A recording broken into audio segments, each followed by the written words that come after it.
Welcome to another Deck Tech episode on MTG Alpha. I'm Anthony, and today we're going to take a look at Osgir the Reconstructor. Osgir is a 4-mana 4/4 that costs 2, a red, and a white. He has Vigilance and 2 separate abilities.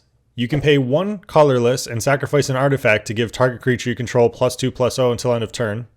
You can also pay X and tap Osgir to exile an artifact with mana value X from your graveyard. Create 2 tokens that are copies of the exile card. This can only be activated as a sorcery. The strategy for this deck is to generate lots of mana with our mana rocks, sacrifice them, pump up a creature with evasion, or swing for lethal commander damage with Osgir. So let's take a quick look at some of the ways we can generate mana in this deck. Lotus Petal, Jeweled Lotus, Mana Crypt, Lotus Bloom, and Mox Tantalite all cost 0 to cast and generate lots of mana. The Lotuses generate mana when sacrificed, which can trigger other abilities of artifacts when they enter the graveyard. You then have an artifact to target for free with Osgir's second ability, creating 2 more copies, generating even more mana in a single turn. Archaeomancer's Map is also a great way to generate mana in white. It is a 3-mana artifact that costs 2 and a white. When it enters the battlefield, search your library for up to 2 basic planes and put them into your hand. Whenever a land enters the battlefield under your opponent's control, if they control more lands than you, you may put a land card from your hand onto the battlefield. There aren't many ways to ramp with lands in white, and with this card, you are less likely to fall behind.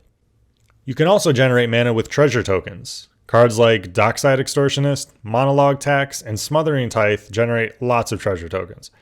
When Dockside Extortionist enters the battlefield, you create X treasure tokens, where X is the number of artifacts and enchantments your opponents control. This synergizes well with Mycosynth Lattice, which makes all permanents on the battlefield artifacts. Monologue Tax creates a treasure token whenever an opponent casts their second spell each turn, and Smothering Tithe creates a treasure token each time an opponent draws a card, unless they choose to pay 2, which is hardly the case. You can use these tokens to generate mana, of course, but since they are artifacts, you can use them to activate other abilities of spells you control, including Osgir's first ability, Pumping Up Your Creatures. That brings us to the next portion of this deck tech, damage. Reckless Fireweaver deals 1 damage to each opponent whenever an artifact enters the battlefield under your control. This includes artifact lands and treasure tokens. For 2 mana, this creature can end up dealing lots of damage in a single turn.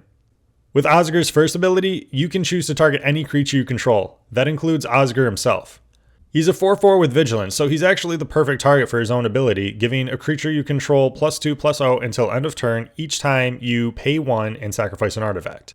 With Embercleave, you can give him +1/+1, Trample, and Double Strike, in addition to him already having Vigilance. While you're at it, you can make him unblockable with Whisper Silk Cloak, which also gives him Shroud. Unleash Fury can easily take out an opponent if Osgir is already not big enough. Kediss Emberclaw Familiar can also help spread the love by dealing damage to each opponent equal to combat damage dealt by your commander. Now, this doesn't count towards commander damage since it is a result of Kediss's triggered ability and therefore isn't combat damage dealt by your commander. However, Osgir can easily get big enough to deal enough damage to take out each other opponent in a single turn. Otherwise, with Ugin's Nexus, you can take an extra turn after sacrificing it with Osgir's ability. Now, we've mentioned how well Dockside Extortionist works with Mycosynth Lattice, but there are other cards that combo in this deck. You can combo Mycosynth Lattice with Karn, preventing your opponents from untapping their lands. Mycosynth Lattice also combos with Vandal Blast, destroying all permanents you don't control, including your opponent's lands. Basalt Monolith combos with Rings of Brighthearth and also Forsaken Monument, generating infinite mana, which you can dump into Staff of Dominance, gaining infinite life, drawing all the cards you need, and inevitably winning the game. Now, to be honest, I wasn't initially impressed with Osgir, but after building this deck and playtesting it, I quickly realized just how powerful he truly is. Both of his abilities are very relevant and work very well with one another. You can easily generate lots of mana and pump up your commander, dealing lethal damage to your opponents. Being in Boros or Lorehold colors, red and white, it's nice to have a way to utilize powerful artifact-related cards outside of blue. So if you're looking to build an artifact deck that's a little different, then Osgir is the perfect commander for you. I hope you guys enjoyed this video. If you did, please leave a like and subscribe for more episodes. On our channel, you will find more deck tech episodes, commander gameplay, box opening videos, and more. Also, don't forget to check out our Osgir 1v1 Commander gameplay episode, which will be linked in the description.